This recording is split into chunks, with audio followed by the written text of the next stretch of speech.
All right, so you guys want to know more about New York politics back in the early 2000s, huh? Sounds like it. Yeah, you sent us a ton of stuff on Elliot Spitzer, and Yeah. it's kind of wild, right? I mean, this guy, he's like a total political rock star, taking on Wall Street, promising to clean up Albany. Yeah. Talk about ambitious, but it Well, seems like he might have bitten off a little more than he could chew, you know? it really is that classic story of an outsider trying to come in and take on the establishment. Right. And what's really interesting here is how Spitzer's own background, both his strengths and weaknesses, really played right into all the drama that unfolded. Yeah. Okay. So paint us a picture here. Like, what was Albany like back then? I know some of the stuff you sent mentioned this Brennan Center study, Oh, yeah. and it was pretty damning right. Yeah, that study actually labeled Albany the quote unquote most dysfunctional state capital in America. Wow. They were infamous for all the backroom deals, the lack of transparency, kind of a culture of, let's just say, doing things their own way. So Spitzer, this like sheriff of Wall Street, this crusading attorney general, Right, he decides, okay, I'm going to take on this mess. right. And we read about his inauguration in 2006, and it seems like the city was just buzzing with this anticipation. Oh, absolutely. There was such a sense of hope, even excitement that Spitzer could actually change things. Yeah. He came in with this huge reputation as a fearless reformer, someone who wasn't afraid to kind of challenge the status quo. And he didn't waste any time, right? Like, right in his inauguration speech, he compared New York to Rip Van Winkle, like asleep at the wheel while the world passed it by. What was the reaction to that? Well, I mean, you can imagine the old guard was not thrilled. Right. They saw that as a direct attack on the way they did things. Yeah. And this is where we really start to see those power dynamics at play. You're talking about the whole infamous three men in a room system, right? Exactly. For decades, every major decision in Albany was made behind closed doors by the governor, the Senate Majority Leader, and the Assembly Speaker. No public input, no nothing. Just those three guys hammering out deals. And so who are these guys? Who are these power brokers that Spitzer's going up against? Well, on the one side, you had Joe Bruno, Okay. the Republican Senate Majority Leader. Right. He was this really larger-than-life character, known for his flamboyant style, and his sharp tongue. He was a real... I mean, even some of the articles mentioned his camel hair coat and red scarf. Oh, absolutely. That was Bruno's trademark. Right. He was a fighter, Yeah. a real political brawler, and he was not going to let Spitzer just push him around. And on the other side, we have Sheldon Silver, right? Yes, Sheldon Silver, the Democratic Assembly Speaker. Okay. Yeah, he was really the opposite of Bruno in a lot of ways. Very quiet, understated, always impeccably dressed, but just as powerful, if not more so. He was known as this master strategist, someone who operated behind the scenes, pulling strings, making deals. Wow, what a contrast. Yeah. So how does Spitzer, this outsider who wants to shake things up, how does he approach dealing with these two really seasoned veterans? Well, one of his first moves was to target the way they maintained control. And that was through these things called member items. Right, and those were basically pet projects, right? Yeah, essentially pork barrel spending that Bruno and Silver could use to reward their allies and punish anyone who crossed them. It was a way to ensure loyalty and control the flow of money. Right, so Spitzer wants to bring some transparency to this, make it public who's getting what, and that seems like a pretty reasonable idea, but I'm guessing it didn't go over well. Not at all. Right. It was a direct challenge to their authority, and they saw it as a declaration of war. And this is where we see that clash of personalities and styles really coming into play. Yeah, some of the articles mention a specific incident with James Tedisco, who was the Republican minority leader. Oh, yeah.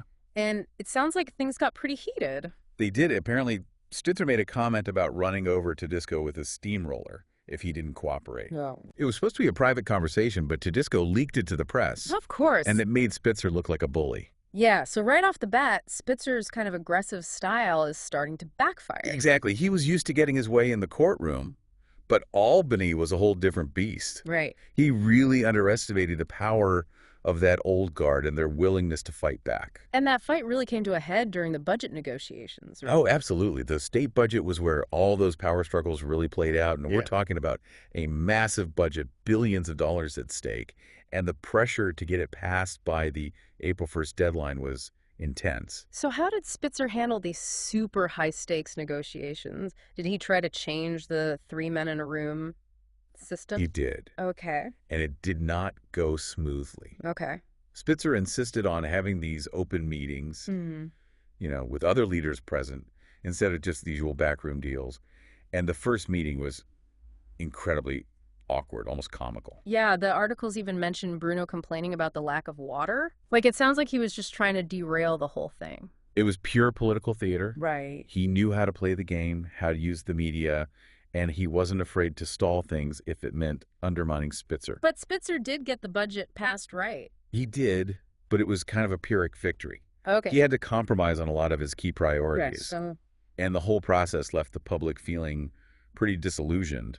Instead of transparency, Yeah. they got more of the same political maneuvering. So even though Spitzer won this round, it felt like he was losing the bigger battle. Exactly. He was learning the hard way Yeah. that changing Albany was going to be a lot tougher than he anticipated. And this was just the beginning. Oh, yeah. We'll be back in a minute to dive into how the battle between Spitzer and Bruno really escalated and how the stakes got even higher. It's going to get good.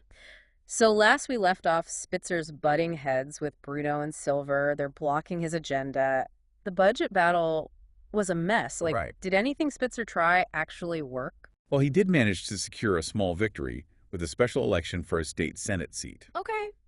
It seemed pretty minor at the time. Right. But, every seat counted in this power struggle. Right. So this was all about kind of chipping away at Bruno's majority in the Senate? Exactly. Okay. So was this kind of the turning point, or did things just keep getting worse from here? Well, definitely raised the stakes. Okay. And then things got really interesting when Spitzer tried to tackle campaign finance reform. Oh, wow. This was a huge issue nationwide at the time. Right. And Spitzer saw it as a way to kind of weaken the grip of special interests in Albany. So a popular idea, at least with voters. Right.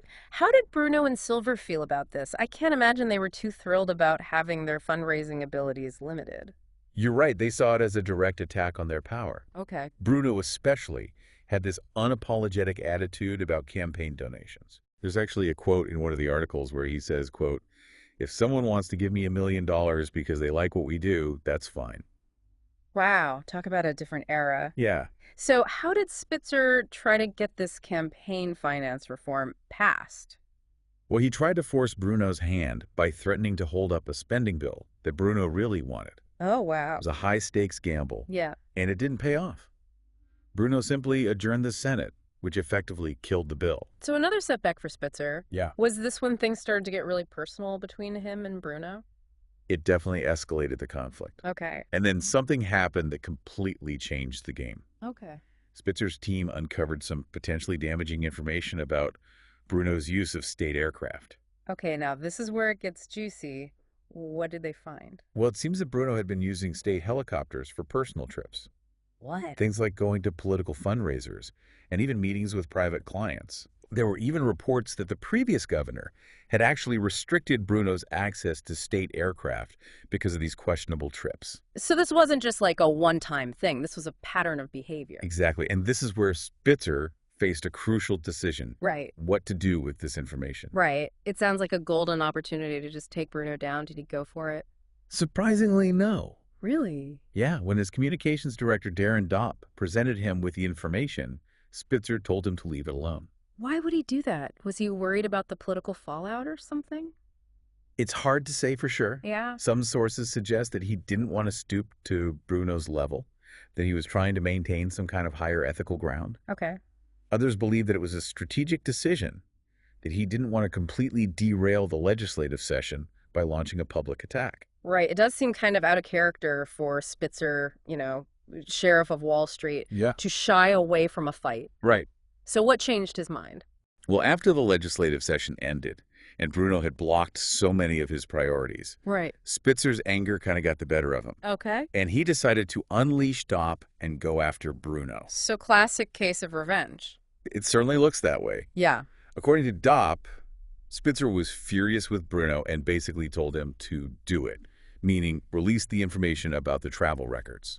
Okay, and how did they get this information out to the public? Well, Dopp contacted a reporter at the Times-Union, Okay. who then filed a Freedom of Information request for Bruno's travel records. Smart. The resulting article was a bombshell.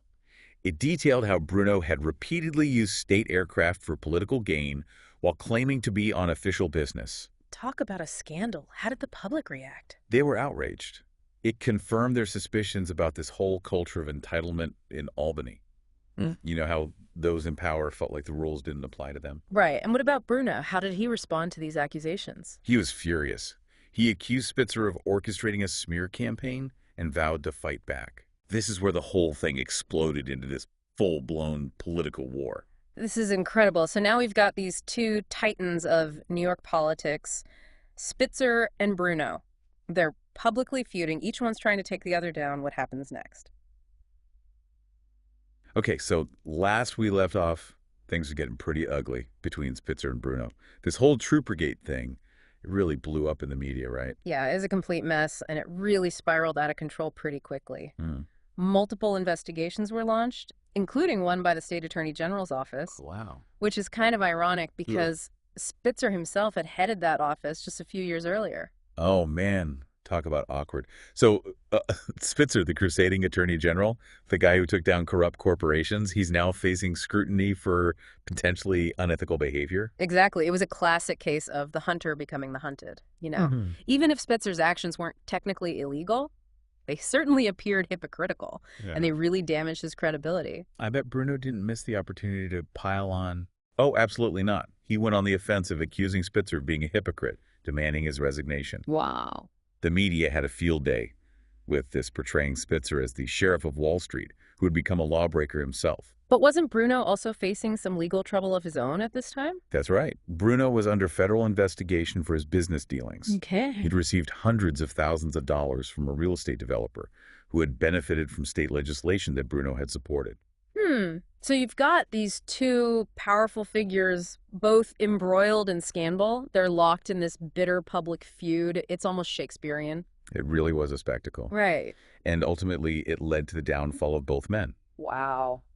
In March 2008, just over a year after taking office, Spitzer resigned in disgrace after being implicated in a prostitution scandal. Wow, what a fall from grace for Spitzer. I mean, from crusading attorney general to, this... Right. It's hard to believe. It was a stunning turn of events. And then just a few months later, Bruno was forced to resign after being indicted on federal corruption charges. Wow. He was eventually acquitted of those charges. Okay.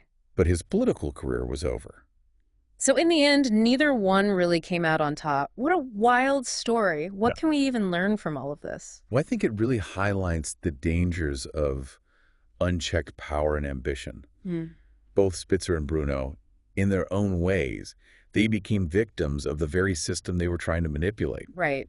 They let their personal vendettas and their political maneuvering kind of overshadow the real work of governing. It also makes you wonder about the nature of reform, right? Yeah. Can you really change a system from within, or does it require something more radical? That's a great question. Yeah. And I think it's one that we're still grappling with today. Yeah. The Spitzer saga shows us that even the most well-intentioned reformers can get caught up in the game and lose sight of their goals. It also reminds us that true change often requires a collective effort, not just the actions of one individual, no matter how powerful. This has been a fascinating deep dive into a really tumultuous period in New York politics. It has. We've seen how power can corrupt, how ambition can lead to downfall, and how the fight for reform is often messy and complicated. Absolutely. It's a story that resonates even today as we continue to kind of grapple with these issues of political corruption, transparency, and accountability. It reminds us to be skeptical of those in power, to demand better from our leaders, and to really hold them accountable for their actions. Well, thanks for taking us on this journey through Albany's underbelly. It's definitely given us a lot to think about. Thanks for having me.